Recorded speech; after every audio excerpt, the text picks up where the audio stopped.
Assalamualaikum warahmatullahi wabarakatuh. Saya Aang Kuldani, NPM 1931001, mahasiswa Fakultas Kedokteran Universitas Malahayati Bandar Lampung.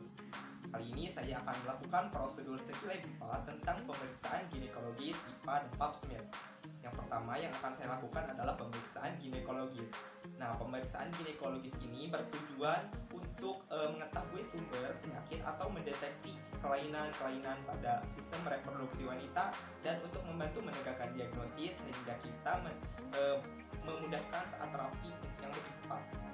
Adapun alat-alat yang digunakan untuk pemeriksaan ginekologis seperti spekulum cocor bebek, ada sondase, ada penster clamp, ada clamp panjang, kapas sublimat, betadine, ada handphone steril, dan lampu sorot.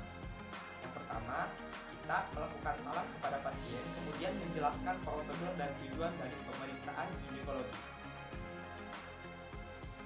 Baik, Assalamualaikum warahmatullahi wabarakatuh Ibu. Perkenalkan, saya Dr. Aang yang bertugas pada hari ini. Baik, untuk hari ini saya akan melakukan pemeriksaan ginekologis pada alat kelamin Ibu. Nah, tujuannya untuk mengetahui sumber dan untuk mendeteksi adanya kelainan-kelainan pada sistem reproduksi Ibu.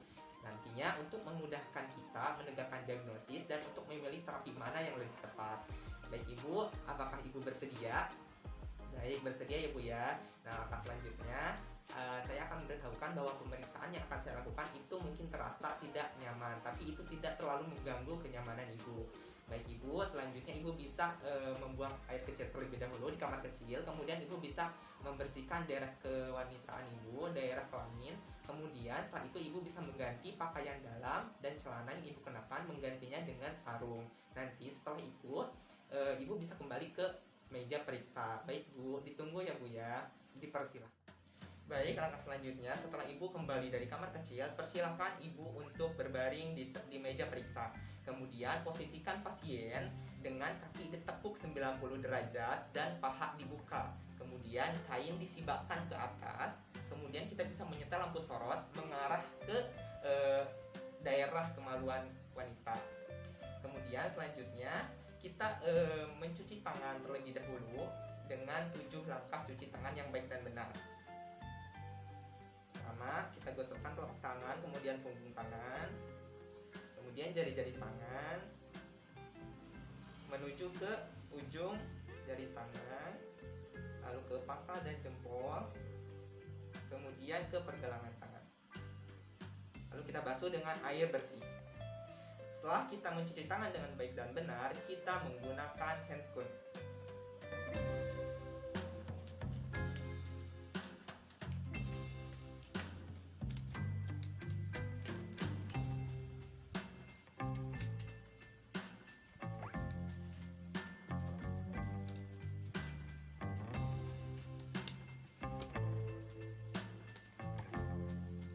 Setelah kita memakai handscoon, selanjutnya kita membersihkan bagian vulva menggunakan kapas sublimat. Kita bersihkan bagian anterior labia mayora dan minora dari atas menuju ke perineum menggunakan kapas sublimat sampai ke anus. Setelah itu kita buang ke tong sampah.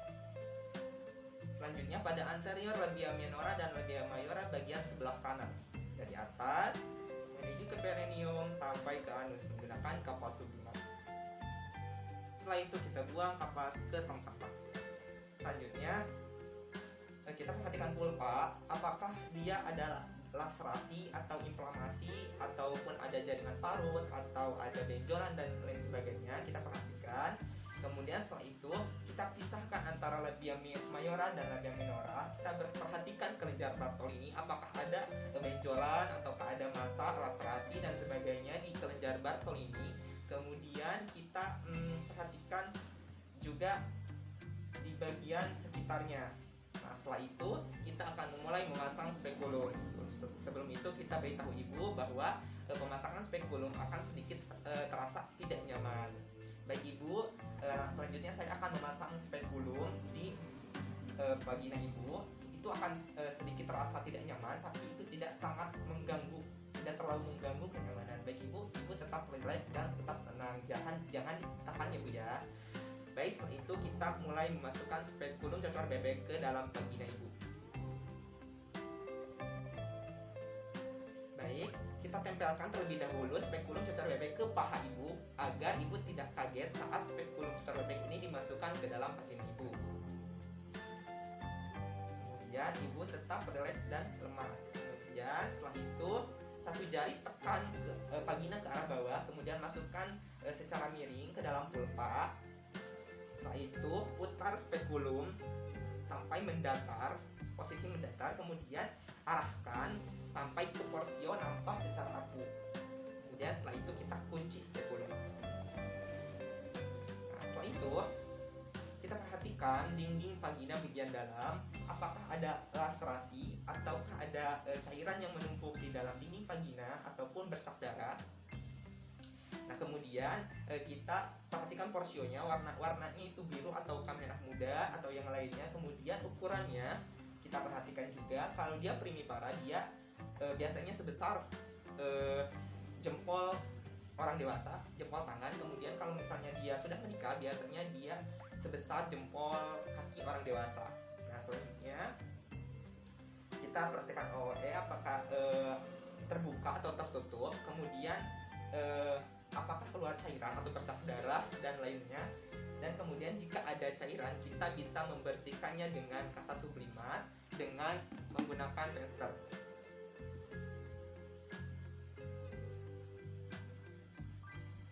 Kita menggunakan kasa sublimat menggunakan penster. Kemudian kita sapukan di bagian daerah yang ada fluxusnya. Nah, setelah itu kita buang kasa sublimatnya ke dalam tong sampah dan memasukkan penster ke dalam cairan klorin untuk desinfeksi. Kemudian kita perhatikan kembali kelainan lain di daerah vagina. Kemudian kita akan melakukan pengukuran panjang dan arah uterus menggunakan sonde. Masukkan sonde ke OE satu tangan di pundus untuk mendeteksi panjang uterus.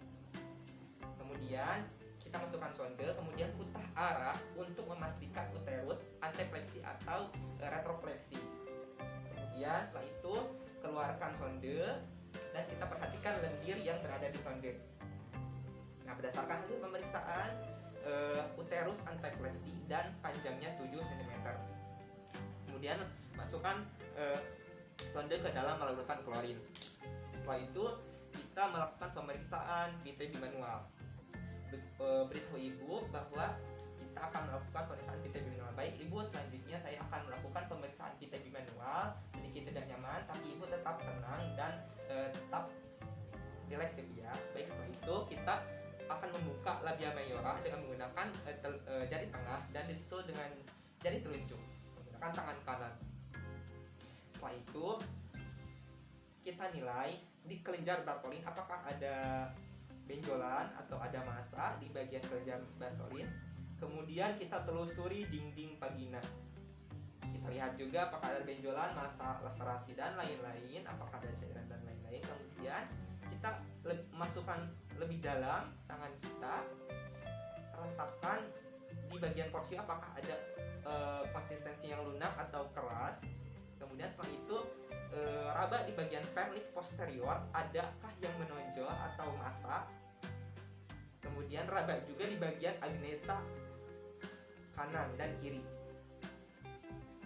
Nah, jangan lupa porsionya digoyang. Kemudian tanya ibu apakah sakit saat digoyang atau tidak.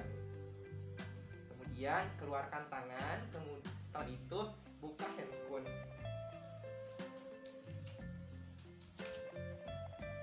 Kemudian setelah itu masukkan handscoon ke dalam larutan klorin. Nah, untuk pemeriksaan ginekologi telah selesai. Beritahu ibu bahwa pemeriksaan ginekologi telah selesai. Baik ibu, untuk pemeriksaan ginekologi telah selesai.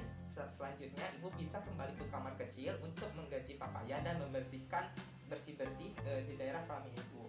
Baik, ibu bisa mengganti pakaian kembali dan ibu bisa kembali ke meja periksa untuk saya jelaskan hasil dari pemeriksaan tadi.